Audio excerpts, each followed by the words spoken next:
আসসালামু আলাইকুম ভিউয়ার্স, তোমরা সবাই কেমন আছো? আশা করি খুবই ভালো আছো এবং আমিও ভালো আছি। তো তোমাদের জন্য আজকে আমি নিয়ে এসেছি নতুন একটি রেসিপিটি হচ্ছে চিকেন স্যুপ। খুব সহজেই ঘরে বসে স্যুপ তৈরি করতে পারবে, যা কিনা সবাই খেতে পারবে, ছোট বড় সবাই, বাচ্চারাও খেতে পারবে এবং অসুস্থ রোগীরাও খেতে পারবে। তো তোমাদের জন্য আজকে আমি স্যুপ রান্না করেছি। দেখো আমি কীভাবে রান্না করেছি। চলে আসুন রান্নাতে, দেখা যাক আমি কীভাবে করেছি। তো বন্ধুরা তোমরা যদি করতে চাও ঠিক এভাবে করতে পারবে। দেখো দেখতে কতটা সুন্দর দেখাচ্ছে, খেতেও খুব সুস্বাদু হয়েছে।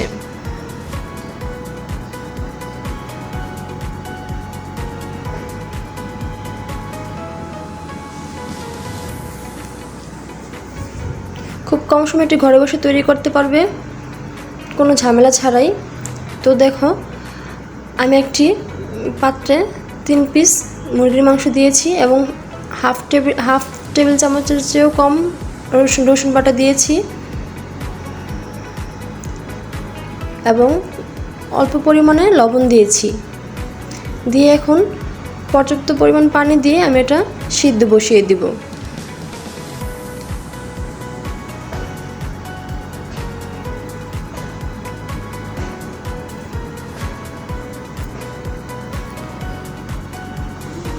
দেখো মাংসটা সিদ্ধ হওয়ার জন্য আমি এটা কেটে নিয়েছি, আরও ছোটো ছোটো করে কেটে নিয়েছি। সিদ্ধ হয়ে গেলে এখন আমি এগুলো উঠিয়ে নিব। সিদ্ধ হয়ে আসছে, এখন আমি উঠিয়ে নিচ্ছি।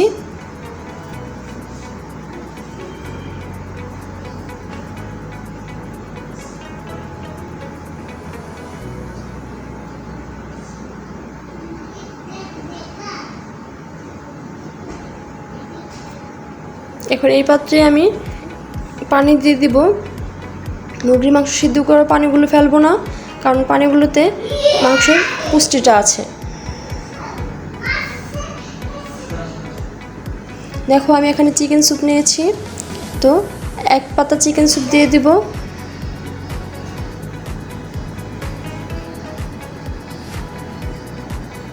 পুরোটাই দিয়ে দিবে।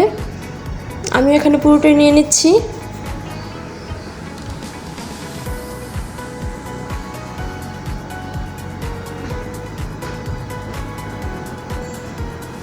দেখো সিদ্ধ করা মাংসগুলো আমি ছেঁচে নিচ্ছি।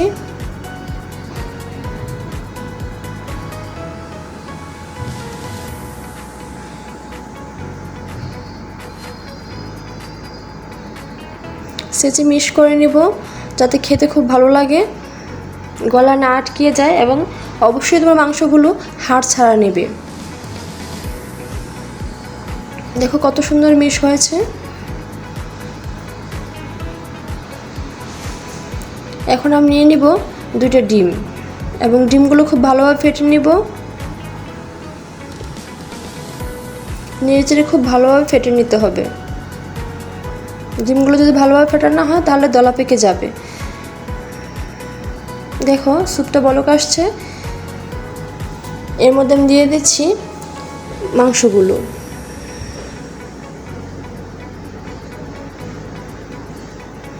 দেখতেই পাচ্ছ স্যুপটা দেখতে কতটা সুন্দর দেখাচ্ছে। নেড়েচেড়ে মিশিয়ে দিচ্ছি।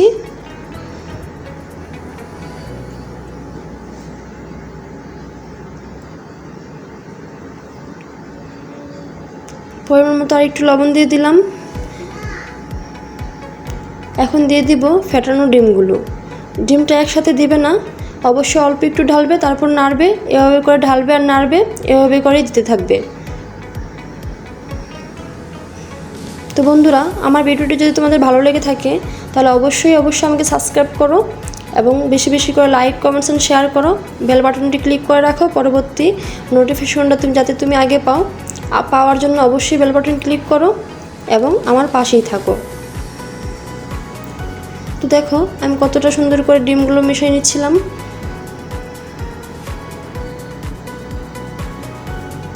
ডিমটা মেশানো হয়ে গেছে।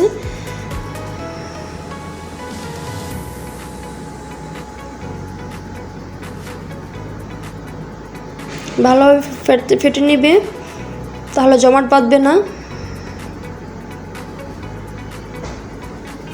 দেখো খুব সুন্দর করে বলকাচ্ছে।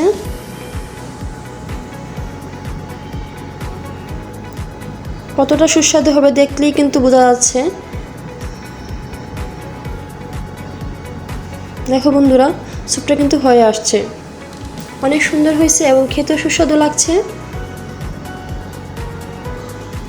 দেখো, দেখতে খুব সুন্দর হয়েছে।